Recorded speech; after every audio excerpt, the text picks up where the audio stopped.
So what was life like before open mic for you? Quiet and mellow and very uneventful. It was boring.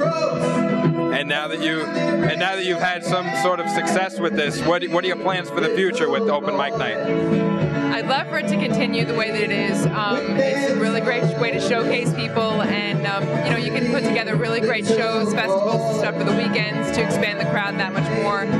I'd like to continue doing this and playing out solo. And what do you see yourself in 5 years from now? Happily writing a lot more songs. Who would you compare your music to? I wish it was like Harry Chapin.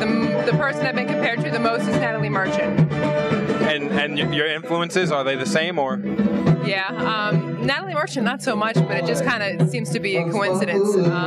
Harry Chapin definitely for his songwriting, Indigo Girls for their harmonies, Jimi Hendrix for his Hendrixness.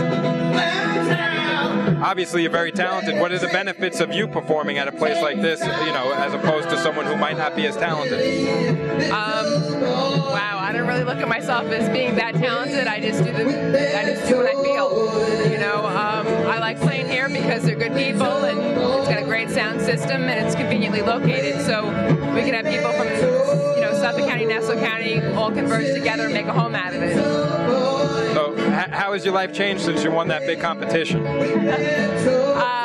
Well, my daughter has finally stopped wearing a tiara all the time. It's weird to have, there actually are people that, if I'll go to a music store, they're like, wait a minute, you're Robin Shabari, right? And it just cracks me up to no end. But it's cool. It's really nice to have, people feel like I'm making a difference just by doing what is good for me. Okay, so how does it feel to actually be the performer that you are? The queen of the Long Island music scene. It's really good to have people think that I'm making a difference with what I do. It's pretty surreal, but it's fun. It's a lot of fun. And what does your family think of your recent success? They are kind of the I told you so kind of fan club. They were telling me to go out and play and sing for a number of years, and I never heard my own voice and figured I'd go for it. What makes you come to a place like someplace else as opposed to other music venues that you can go to? First choice would be the sound system. Sound system is just phenomenal, and it's a really good atmosphere. It's a home atmosphere, really good owners. They make you feel very welcome. That's a big part of it. How has life changed since being voted the queen of the music scene?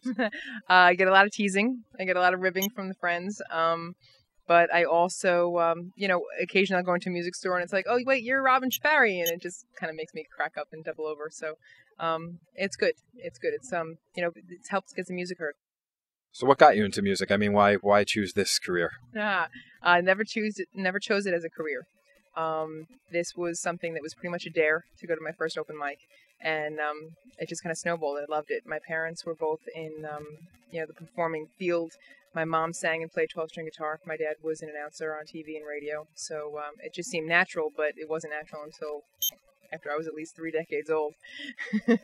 So how has this, we covered that already, how has this changed your life? But in terms of... there you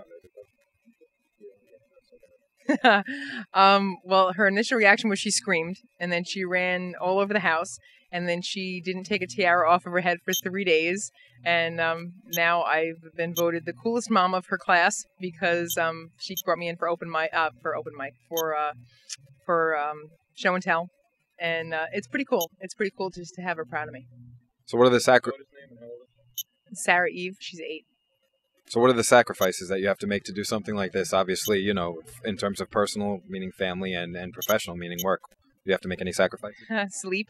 A lot of the success of open mic and playing out on your own is by word of mouth and by promotions. So it's a lot of time on the internet, sending out emails, phone calls, following up, and just trying to keep people interested and letting them know what you're up to. So sleep. and speaking of what you're up to, can you talk a little bit about the CD that you have out? Yeah, I have 2 CDs that are available. One I did in a studio about a year ago, which is 5 songs. That was my official EP called All My Yesterdays. And I also have a 7-song disc that I sell at shows, which is a live recording of myself and Frank Walker. And they're all my originals with him on lead and harmonies. And where do you see yourself in 5 years? Hopefully still playing and hopefully having people still listen. Making a difference. In terms of professionally, you want to, where do you want your career to go? I never thought I'd be here. So, I'm not one to really speculate because anything can happen, and I'm proof positive of that. I'd love just to still be playing and have people listening. Ask about the contest itself. Okay. The contest itself, in terms of where was it held, who voted, and how did you win, and what was your reaction when you won? When I found out that I won, I was hysterical for about 2 hours laughing. I just thought it was the most bizarre thing ever. It's basically Oral Fix Communique is a local music magazine, and it has a lot of support from the local music community, from musicians, from venues, and every year for the past 5 years they've had a contest to really promote the person who they feel makes a difference in the scene for the year that was past and coming. And so it's nominated by the voters of Oral Fix. They have to send in an official ballot out of the actual print copy. And they did that. And for the first time since they started the contest, it was a three-way tie. So where the winner was supposed to be announced in August, there was a three-way tie that was announced in August. So they had another vote, and that came out in September. And I don't know how the heck it happened, but it was me. So in terms of newcomers to this, what you have any advice, being that you've reached that next level? Just go for it. Just be true to yourself and say what you want to say and how you want to say it, and everything else will fall into place from there. Anything else? Ask her if any interesting or funny stories happened with the contest. You know what I mean, right? All right. And also, if you want to elaborate, what's your best, fondest memory of being a performer? What was your best night? I don't know if I necessarily have one particular best night. I put together a music festival, Kokopelli Music Festival, about 5 months into my playing for the first time, and it was a really good success as far as turnout and music and everything. And just to be a part of that was just phenomenal. Just to be at the grassroots level of putting something like that together.